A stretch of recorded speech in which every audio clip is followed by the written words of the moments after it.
Hello everyone, welcome to quick mentoring. तो आज हम 11 जून के करंट अफेयर्स डिस्कस करेंगे। आज जो हमारे इंपॉर्टेंट टॉपिक्स हैं, पहला जो सबसे इंपॉर्टेंट टॉपिक है वो हमारा है राज्यसभा इलेक्शंस के ऊपर। ठीक है, तो वो हम डिस्कस करेंगे। कल हमने प्रेसिडेंशियल इलेक्शन की बात की थी, आज हम राज्यसभा इलेक्शन की बात करेंगे। एंड दूसरा जो इंपॉर्टेंट चीज़ है वो हम एनकोवैक्स के बारे में बात करेंगे, ये जो एनिमल्स की वैक्सीन इंडिया ने बनाई है। ठीक है, ये दो मेजर टॉपिक्स होंगे हमारे। उसके बाद question of the day and vocab of the day. ठीक है, और एक और नई स्पीशीज़ जो हमने फाइंड, नहीं नई स्पीशीज़ नहीं है, बेसिकली ये एक टोर्टोइस की स्पीशीज़ है जिसको माना जा रहा था कि ये एक्सटिंक्ट हो गया है, लेकिन ये वापस जो है वो आपकी पाई गई है। उसके बारे में हम बात करेंगे। उसके बाद question of the day and vocab of the day. So let's start without wasting time. So first is Rajya Sabha election. देखिए, अगर मैं पार्लियामेंट की बात करूँ, if I talk about parliament, तो हमें पता है पार्लियामेंट कंप्राइजेज ऑफ प्रेसिडेंट।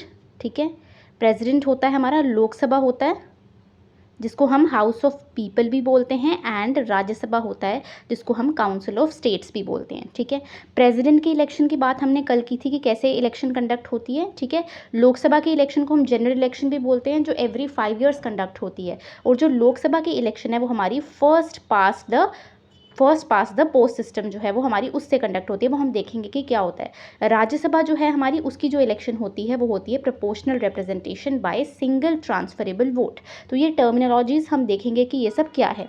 सो हम स्टार्ट करते हैं। सबसे पहले हमने बताया कि राज्यसभा को जो है वो काउंसिल ऑफ स्टेट्स भी बोलते हैं। इसको परमानेंट हाउस क्यों बोलते हैं? क्योंकि जैसे लोकसभा जो है वो आपका हर 5 साल में डिसॉल्व हो जाता है, it is not subject to dissolution. हर 2 साल में राज्यसभा का कोई भी मेंबर है, उसका टेन्योर कितना होगा? 6 ईयर्स। और हर 2 साल बाद जो है ना वो रिटायर होते रहते हैं। मतलब इस तरीके से सिस्टम बना हुआ है कि टेन्योर उनका 6 साल का है और हर 2 साल में जो है वो कोई ना कोई रिटायर होता रहता है। ठीक है जी, 1/3, कोई ना कोई नहीं, 1/3 मेंबर्स जो हैं वो आपके रिटायर होते रहते हैं एवरी 2 ईयर्स। ठीक है, इसलिए इसको परमानेंट बॉडी बोलते हैं। आगे अगर हम देखें तो ये मैंने बताया 1/3 ऑफ इट्स मेंबर्स जो हैं वो एवरी सेकेंड ईयर रिटायर होते हैं। ठीक है, under article 83(1) of the constitution. ठीक है, एंड बाई एनल, देखो बाई एनुअल क्या होता है हमारा? अगर मैं लिखूँ बाई एनुअल, तो इसका मतलब है साल में 2 बार। ठीक है, बाय मतलब 2, एनुअल मतलब 1 साल, तो 1 साल में 2 बार हो रहा है। लेकिन जब मैं बाय एनुअल लिखती हूँ, ऐसे लिखती हूँ, तो इसका मतलब है 2 साल में 1 बार हो रहा है। ठीक है, तो इसके इलेक्शन 2 साल में 1 बार किए जाते हैं। And the term of the member जो है वो आपका होता है 6 ईयर्स। टोटल मेंबर्स हमारे कितने होते हैं इसमें राज्यसभा में? टोटल मेंबर्स कितने होते हैं आपके? 245 मेंबर्स होते हैं, जिसमें से 12 जो हैं वो प्रेसिडेंट उनको नॉमिनेट करते हैं। ठीक है, बाकी जो 233 बच गए वो हमारे रिप्रेजेंटेटिव्स होते हैं स्टेट्स के and UTs of Delhi and Puducherry के।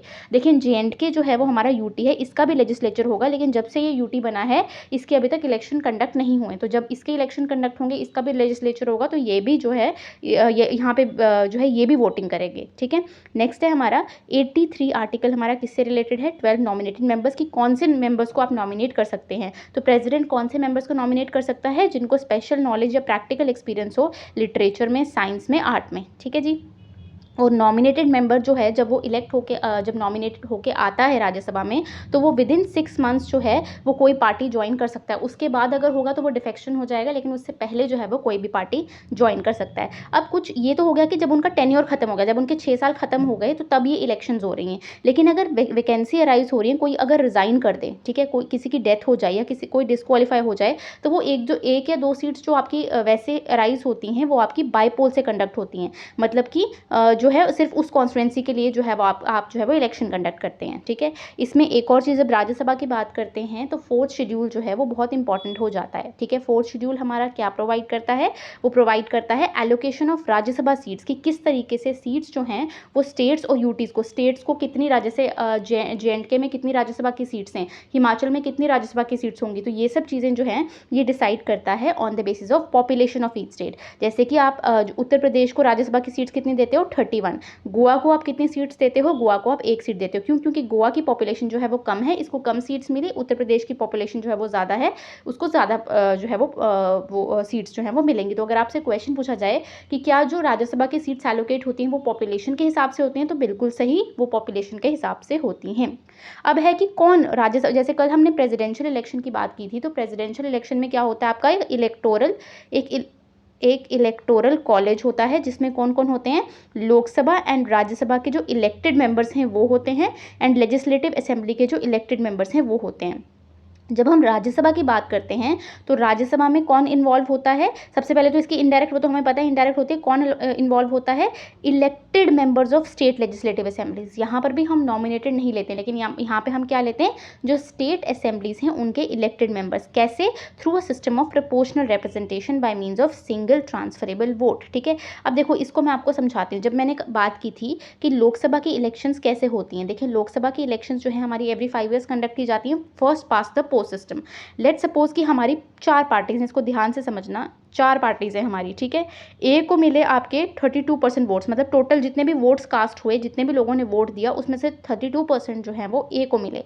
बी को मिले आपके 30%, सी को मिले आपके 29% एंड डी को मिले आपके 9% वोट्स। ठीक है जी, अब सबसे ज़्यादा वोट्स आप यहाँ पे किसको देख रहे हो कि किसको मिल रहे हैं? ए को मिल रहे हैं। तो जिसको सबसे ज़्यादा वोट्स मिल रहे हैं, डजेंट मैटर कि वो सिर्फ 2%, सेकेंड हाईएस्ट इसको मिले हैं, सिर्फ 2% इससे ज़्यादा हैं, वो मैटर नहीं करता।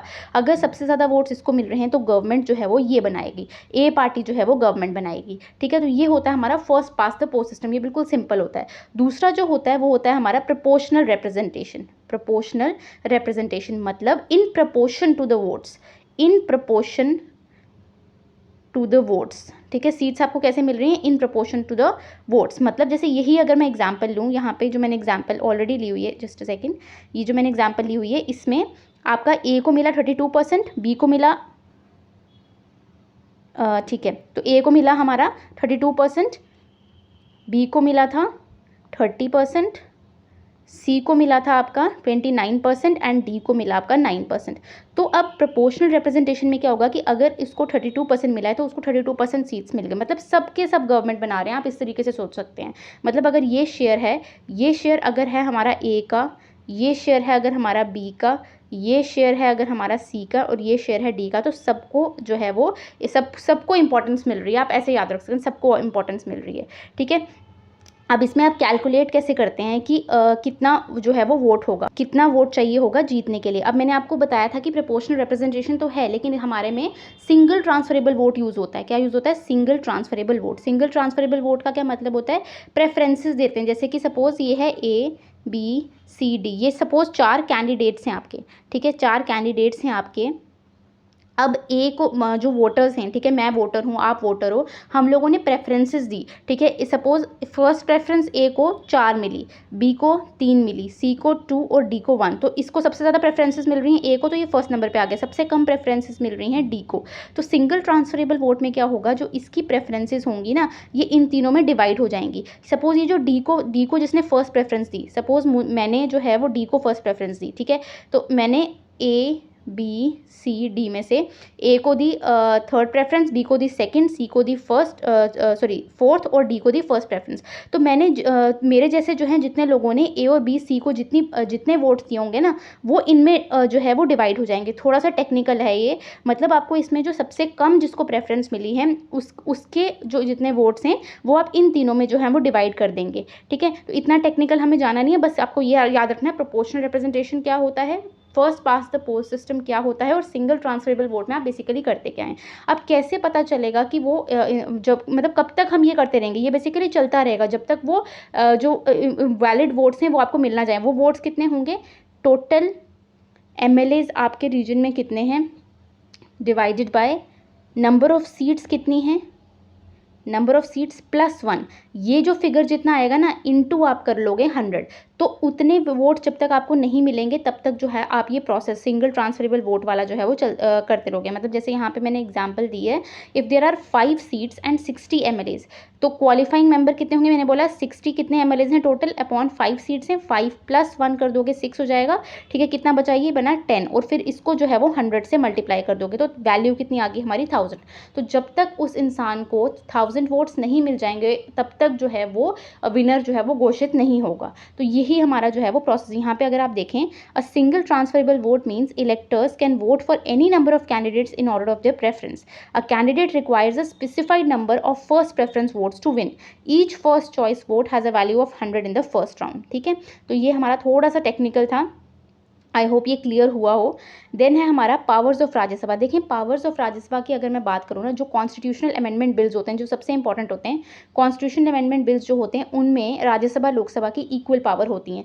ऑर्डिनरी बिल की बात करूँ उसमें इक्वल पावर होती है, फाइनेंशियल बिल 2 की बात करूँ उसमें इक्वल पावर होती है। सिर्फ मनी बिल जो होता है, मनी बिल में राज्यसभा की पावर जो है वो ना के बराबर होती है, क्योंकि अगर वो कोई चेंजेस सजेस्ट भी करता है तो वो चेंजेस माने जाएँ या ना माने जाएँ उनकी कोई अहमियत नहीं होती है, ठीक है। लेकिन बाकी सब जगह पे जो है उनकी इक्वल फुटिंग होती है। तो अगर यहाँ पे हम और स्पेशल पावर्स की बात करें तो अगर राज्यसभा जो है ना वो 2/3 मेजॉरिटी से ये बोल दे कि इट इज़ नेसेसरी और एक्सपीडेंट इन द नेशनल, कि ये नेशनल इंटरेस्ट में है कि अगर पार्लियामेंट जो है स्टेट के सब्जेक्ट पे लॉ बनाए। देखें आपको पता है कि स्टेट के हमारी स्टेट लिस्ट होती है, यूनियन लिस्ट होती है एंड हमारी कॉन्फ्रेंट लिस्ट होती है। जो स्टेट लिस्ट होती है उस पर स्टेट लॉ बना सकती है, लेकिन अगर Rajya Sabha 2/3 of member present and voting से ये बोल दे कि it is necessary in the national interest कि पार्लियामेंट इस स्टेट सब्जेक्ट पे लॉ बनाए, तो वो बना सकता है। लेकिन वो लॉ कब तक वैलिड रहता है? वो लॉ वैलिड रहता है 1 ईयर तक, ठीक है। वो लॉ कब तक वैलिड रहता है? 1 ईयर तक।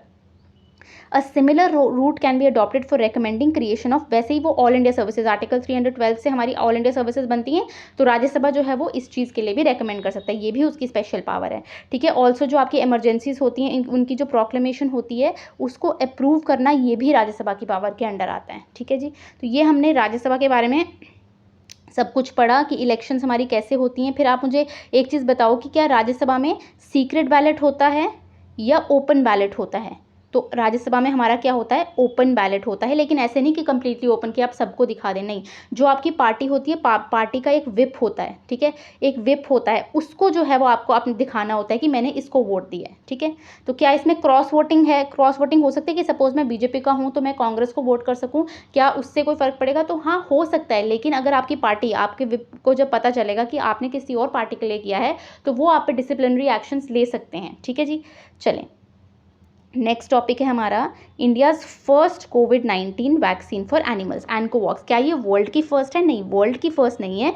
वर्ल्ड की फर्स्ट कौन सी थी आपकी? कार्निवाकोव, ठीक है। ये रशिया ने अप्रैल 2021 में बनाई थी। तो ये जो हमारी इंडिया की पहली कोविड-19 वैक्सीन है एनकोवैक्स, जो ये इंपॉर्टेंट है, हमारा बहुत इंपॉर्टेंट क्वेश्चन है, ये किसने डेवलप की है? तो ये Haryana based ICAR national research centre और इक्वाइंस उन्होंने जो है ये वैक्सीन जो है वो आपकी डेवलप की है, ठीक है। किसने लॉन्च किया है? एग्रीकल्चर मिनिस्टर नरेंद्र सिंह तोमर ने। तो ये हमारी इनएक्टिवेटेड का क्या मतलब होता है? मतलब आप जो है लाइव वायरस नहीं ले रहे हो, ठीक है। जब लाइव वायरस नहीं ले रहे हो, आप डेड वायरस जो है वो उसको यूज़ कर रहे हो, तो उससे क्या होता है कि आपकी बॉडी में वो रेप्लिकेट करे, उसकी पॉसिबिलिटी जो है वो खत्म हो जाती है, ठीक है। So Ancovax is an inactivated SARS-CoV-2 delta vaccine for animals. अब इस साल UPSC के पेपर में ये क्वेश्चन पूछा गया था, कोवैक्सीन आप मुझे बताएं, कोवैक्सीन एक्टिवेटेड वैक्सीन है या इनएक्टिवेटेड है? तो कोवैक्सीन हमारी इनएक्टिवेटेड वैक्सीन है, ठीक है। अब मुझे बताएं कि कोविशील्ड जो है वो किस तरह की वैक्सीन है, उसमें आपका एडिनो वायरस डलता है, तो वो किस तरह की वैक्सीन है? तो वो आप मुझे नीचे कमेंट करके बताएं, ठीक है जी। तो ये इंपॉर्टेंट क्वेश्चन था। नेक्स्ट है हमारा, ये जो जाइंट टॉर्टोइस स्पीशीज़ था, ये माना जा रहा था कि एक्सटिंक्ट हो गया है, ये आपका गैलापागोस आइलैंड में जो है वो पाया गया। क्या नाम है इसका? चेलोनिडिस फैंटास्टिसिस, ठीक है। चलें, तो ये इसमें यही इंपॉर्टेंट था, ये पूछ सकते हैं कि किसका, ये जो है आपको क्वेश्चन इस तरीके से पूछा जाता है कि ये जो चिलानोडिस फैंटासिस्ट है ये किसका स्पीशीज़ है? टॉर्टोइस का, डायनासोर का, ठीक है, किसी ह्यूमन का? तो आपको पता है कि ये टॉर्टोइस का है, ठीक है। नेक्स्ट हमारा क्वेश्चन ऑफ द डे में आ जाते हैं। फर्स्ट क्वेश्चन है हमारा, is Rajya Sabha election by secret ballot और ओपन बैलेट? तो हमने अभी देखा कि it is by open ballot. तो प्रेसिडेंशियल इलेक्शन किससे होती है? सीक्रेट से या ओपन से? प्रेसिडेंशियल इलेक्शन जो है वो आपकी होती है सीक्रेट बैलेट से, ठीक है जी। Is there any NOTA option in voting during Rajya Sabha elections? देंगे पहले जो है बोला गया था कि नोटा ऑप्शन रखा जाएगा 15-16 में, लेकिन 2018 में सुप्रीम कोर्ट ने रूल किया कि ये जो है ये नहीं होगा, इसमें ये जनरल इलेक्शन के लिए ही होता है नोटा, ठीक है। वर्ल्ड्स फर्स्ट कोविड-19 वैक्सीन फॉर एनिमल्स कौन सी है आपकी? कार्निकोव। और इंडिया की कौन सी है आपकी? इंडिया की कौन सी है? शाबाश, अभी पढ़ा हमने, कौन है? एनकोवैक्स, ठीक है। तो कार्नीवैक जो है वो आपकी वर्ल्ड की है, एंड जो आपकी एनकोवैक्स है वो आपकी है इंडिया की। चलें, नेक्स्ट है हमारा हु हैज़ वन IPL 2022, तो किसने जीता है? गुजरात टाइटंस ने। किसको हराया है? राजस्थान रॉयल्स को हराया है। ठीक है, नेक्स्ट हम आ जाते हैं वो कैब ऑफ द डे में। पहला है हमारा एंडेवर। तो एंडेवर एक वर्ब है, ठीक है, उसका मतलब क्या होता है कि कुछ भी अचीव करने के लिए काफ़ी हार्ड ट्राई करना। तो इसका सेंटेंस हम कैसे बना सकते हैं? It was a huge endeavour to get the triplets dressed and ready to play in the snow. मतलब ये बहुत बड़ा मुश्किल जो है वो काम था कि ट्रिपलेट्स को जो है वो रेडी करना और फिर उनको स्नो में खेलने के लिए लाना। ठीक है, तो ये हो गया हमारा एंडेवर। दूसरा है हमारा डिसेनेबल। डिसेनेबल, तो डिसेनेबल जो है हमारा वो एक एडजेक्टिव है, उसका मतलब होता है कि जो चीज़ आपको क्लियरली दिख रही है या क्लियरली जो चीज़ अंडरस्टूड है।